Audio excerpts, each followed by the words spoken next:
Welcome to Illinois Corn TV. I'm Vanessa Wetterling with your top headlines affecting Illinois farmers. Your next international-bound United flight could be fueled by the same stuff you would fry your food with. United Airlines, which uses Houston's Bush Intercontinental Airport as their hub, struck an agreement that would make it the first U.S. airline to purchase sustainable aviation fuel overseas. The move is part of United's goal to be 100% green by 2050. This is far from United's first venture into sustainable fuels. Just last December, the carrier was the first airline in history to fly completely with sustainable fuels from Chicago to Washington.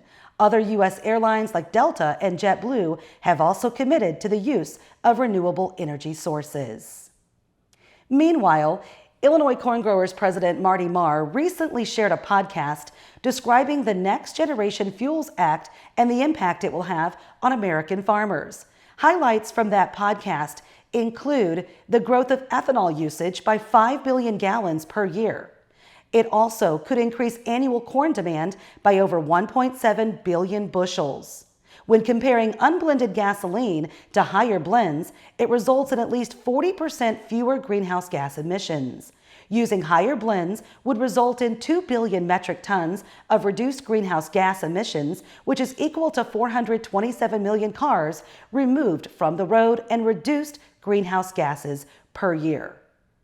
Finally, the Senate Environment and Public Works Committee unanimously passed its Water Resources Development Act of 2022.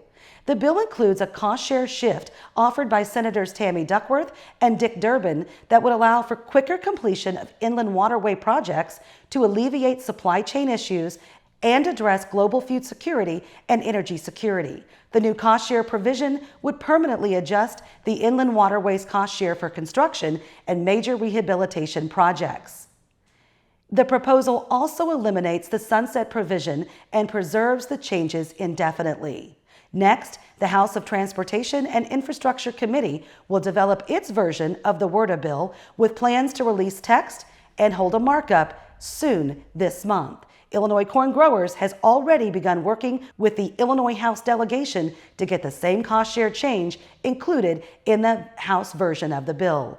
Illinois farmers sell more than half their corn and co-products to international markets via the Illinois and Mississippi rivers.